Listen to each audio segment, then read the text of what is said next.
मायावती पर बीजेपी विधायक ने दिया बयान तो भयंकर भड़के चंद्रशेखर आजाद।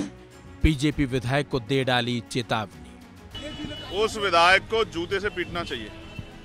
बीएसपी चीफ मायावती को लेकर बीजेपी विधायक की तरफ से की गई टिप्पणी को लेकर सियासत गर्मा गई है। सपा अध्यक्ष अखिलेश यादव समेत कई नेताओं ने इस पर आपत्ति जताई है, तो वहीं आजाद समाज पार्टी के अध्यक्ष और नगीना से सांसद चंद्रशेखर आजाद ने सख्त नाराजगी जताई है। उन्होंने कहा कि मायावती हमारी आदर्श नेता हैं, ऐसा बोलने वाले नेता की जूते से पिटाई होनी चाहिए। नगीना सांसद कानपुर पहुंचे थे, दरअसल जहां उन्होंने SC/ST आरक्षण को लेकर तमाम मुद्दों पर केंद्र सरकार पर निशाना भी साधा। वहीं इस दौरान जब उनसे बीजेपी विधायक की तरफ से बीएसपी सुप्रीमो को लेकर की गई टिप्पणी पर सवाल किया गया तो वो बुरी तरह से भड़क गए। उन्होंने कहा कि उस विधायक को जूते से पीटना चाहिए। बीजेपी के कुछ नेताओं के दिमाग खराब हो गए हैं, वो हैसियत से ज्यादा बोलने लगे हैं। कभी कभी वो अपने नेताओं को खुश करने के चक्कर में ये भी भूल जाते हैं कि इसका परिणाम क्या हो सकता है। आइए आपको सुनाते हैं चंद्रशेखर आजाद ने किस तरह से बीजेपी विधायक को चेतावनी दी और निशाना साधा। उस विधायक को जूते से पीटना चाहिए।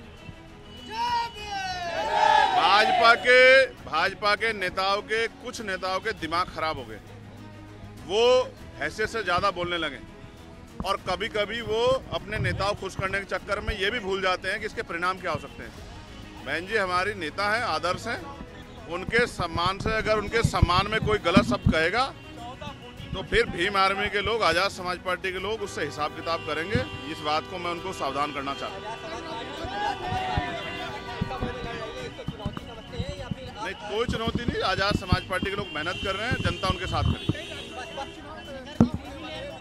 यस, उसमें पार्टी अपनी तैयारी कर रही है और पार्टी का स्टेट का जो ऑर्डर होगा हम लोग उसको फॉलो करेंगे। इसके साथ साथ चंद्रशेखर आजाद ने कहा कि उत्तर प्रदेश सरकार में महिलाओं, बच्चों के खिलाफ दुष्कर्म और जान लेने जैसे अपराध लगातार बढ़ रहे हैं और सरकार इस पर कुछ नहीं कर पा रही है। सुनिए चंद्रशेखर आजाद ने यूपी सरकार पर कैसा निशाना साधा और किस तरह से गंभीर आरोप लगाए। पढ़ने पे तमाम महिलाओं के साथ हत्याएं, रेप, चोरी, डकैती, भ्रष्टाचार की खबरें आ रही है। ये उत्तर प्रदेश की कानून व्यवस्था और जो गरीबों, कमजोरों, किसानों की दमन की राजनीति चल रही है, ये उसका सच है।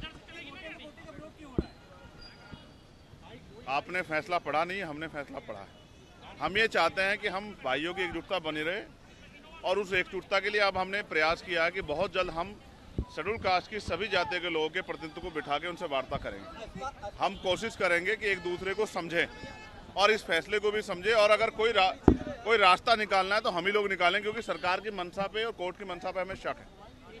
आज तक सुप्रीम कोर्ट ने कोई भी फैसला शेड्यूल कास्ट, शेड्यूल ट्राइब के हितों के लिए नहीं दिया, उनकी रक्षा के लिए नहीं दिया। उनके सारे फैसले आरक्षण पे हमले के जैसे होते हैं। हम इसलिए उनसे उनके फैसले, उनकी मंशा पे, उनकी नीयत पे शक कर रहे हैं।